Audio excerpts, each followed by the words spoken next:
To KD English learning. तो friends, आज हम मोस्ट इंपॉर्टेंट टॉपिक पर चर्चा करने के लिए आए हैं। भारत के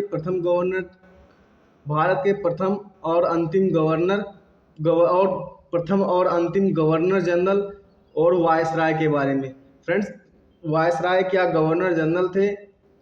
जो ब्रिटिश भारत के अंतिम गवर्नर जनरल क्या वही वायसराय बने थे? इसके बारे में चर्चा करेंगे। और स्वतंत्र भारत के प्रथम गवर्नर जनरल के बारे में चर्चा करेंगे। स्वतंत्र भारत के प्रथम भारतीय गवर्नर जनरल के बारे में चर्चा करेंगे, जो कि बड़ा कन्फ्यूजन सा टॉपिक है।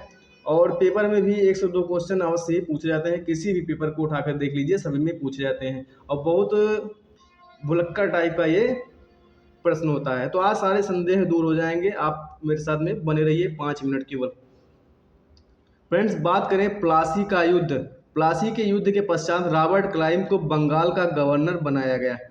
फ्रेंड्स, प्लासी का युद्ध कब हुआ था? तो प्लासी का युद्ध हुआ था 1757 में प्लासी का युद्ध हुआ था, जिसमें बंगाल का जो नवाब था सिराजुद्दौला और अंग्रेजों की तरफ से रॉबर्ट क्लाइव था, सेना का नेतृत्व कर रहा था। जिसमें सिराजुद्दौला का जो सेनापति था मीर जाफर, उसने धोखा दे दिया। इसी वजह से बंगाल का गवर्नर जो था सिराजुद्दौला हार गया था और रॉबर्ट क्लाइव जीत गया था। तो बंगाल का गवर्नर जीतने के बाद में रॉबर्ट क्लाइव बन गया 1758 में और 1760 तक कार्य किया।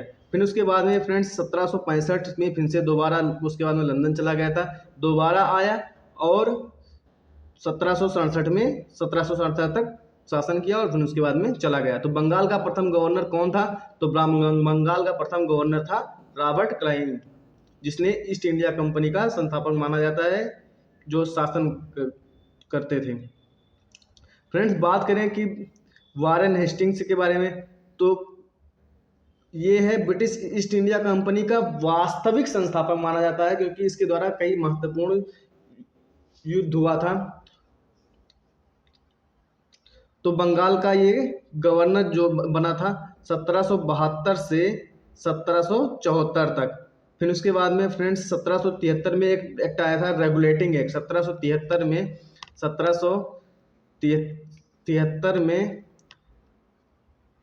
एक एक्ट आया था, रेगुलेटिंग एक्ट। रेगुलेटिंग एक्ट के माध्यम से जो बंगाल का गवर्नर था उसको बंगाल का गवर्नर जनरल बना दिया गया था।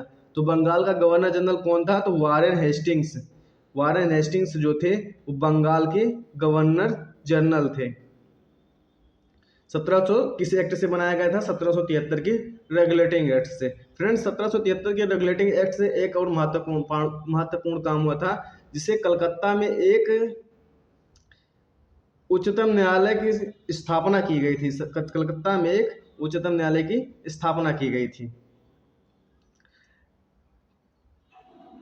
फ्रेंड्स, बात करें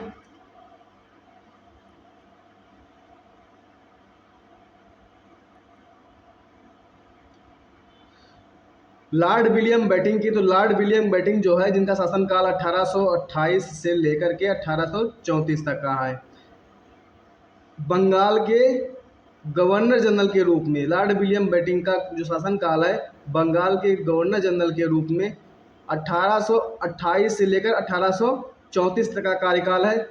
और फिर 1833 का एक एक्ट आया था, 1833 का एक एक्ट आया था भारत 1833 का जो अधिनियम आया था, उसके माध्यम से 1834 से लेकर 1835 तक एक वर्ष तक भारत का प्रथम गवर्नर जनरल बना था। मतलब भारत के गवर्नर जनरल के रूप में कार्य किया था। तो भारत का प्रथम गवर्नर जनरल जो है वो लॉर्ड विलियम बेटिंग है, जो कि ब्रिटिश भारत का प्रथम गवर्नर जनरल। रॉबर्ट क्लाइव कौन थे? बंगाल का प्रथम गवर्नर जनरल। वारेन हेस्टिंग्स कौन थे? बंगाल का प्रथम गवर्नर कौन था? तो रॉबर्ट क्लाइव था। बंगाल का प्रथम गवर्नर जनरल कौन था? तो वारेन हेस्टिंग्स थे। भारत का प्रथम गवर्नर जनरल कौन था? तो लॉर्ड विलियम बेटिंग थे। लॉर्ड विलियम बेटिंग जो थे भारत के प्रथम गवर्नर जनरल थे। फ्रेंड्स, बात करें लॉर्ड कैनिंग की, तो 1856 से लेकर 1858 तक लॉर्ड कैनिंग जो था भारत का गवर्नर जनरल था। उसके पहले एक महत्वपूर्ण घटना हुई थी 1857 की क्रांति, जिसके बाद में 1857 की क्रांति के समय लॉर्ड कैनिंग जो था भारत का गवर्नर जनरल था। 1857 की क्रांति के बाद में एक अधिनियम आया था जिसमें 1858 का भारत शासन अधिनियम 1858 का भारत शासन अधिनियम आया था, जिसके तहत गवर्नर जनरल का पद बदल कर उसी पद को वायसराय का पद दे दिया गया था। उसी का नाम बदलकर गवर्नर जनरल पद का नाम बदलकर वायसराय कर दिया गया था। और पहले कंपनी शासन करती थी 1858 से पहले, और उसके बाद में डायरेक्ट लंदन से ब्रिटिश क्राउन के माध्यम से शासन किया जाता था, ब्रिटिश संसद के माध्यम से शासन किया जाता था। तो फ्रेंड्स 1858 से लेकर 1862 तक वायसराय के रूप में क्राउन के प्रतिनिधित्व में काम किया, और 1856 से लेकर 1858 तक गवर्नर जनरल के रूप में काम किया। तो फ्रेंड्स बात करें लॉर्ड कैनिंग तो ये भारत का अंतिम गवर्नर जनरल और भारत का प्रथम वायसराय, अंतिम गवर्नर जनरल और प्रथम वायसराय था। तो भारत का प्रथम वायसराय कौन बना? तो लॉर्ड कैनिंग भारत का प्रथम वायसराय बना। और भारत का प्रथम अंतिम गवर्नर जनरल कौन बना? तो लॉर्ड कैनिंग बना। फ्रेंड्स बात करें लॉर्ड माउंटबेटन की, तो लॉर्ड माउंटबेटन जो थे अगस्त 1947 से लेकर जून 1948 तक भारत के गवर्नर जनरल के रूप में काम किए थे, भारत के गवर्नर जनरल के रूप में काम किए थे। तो फ्रेंड्स बात करें स्वतंत्र भारत का प्रथम गवर्नर जनरल कौन बना? तो स्वतंत्र भारत का प्रथम गवर्नर जनरल बनाए थे लॉर्ड माउंटबेटन, स्वतंत्र भारत के प्रथम गवर्नर जनरल। और फ्रेंड्स बात करें सी राजगोपालाचारी की, तो ये भी फ्रेंड्स स्वतंत्र भारत के प्रथम भारतीय गवर्नर जनरल कौन बने थे? तो स्वतंत्र भारत के प्रथम भारतीय गवर्नर जनरल बने थे सी राजगोपालाचारी।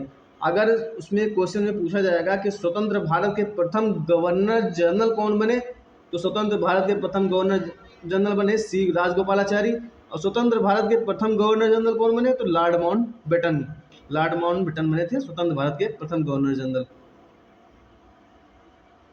और स्वतंत्र भारत के प्रथम भारतीय गवर्नर जनरल कौन बने? तो सी राजगोपालाचारी। 1948 से लेकर 1950 तक गवर्नर जनरल का पद संभाला था। फ्रेंड्स अगर वीडियो पसंद आया हो तो लाइक शेयर एंड सब्सक्राइब अवश्य कीजिएगा। धन्यवाद।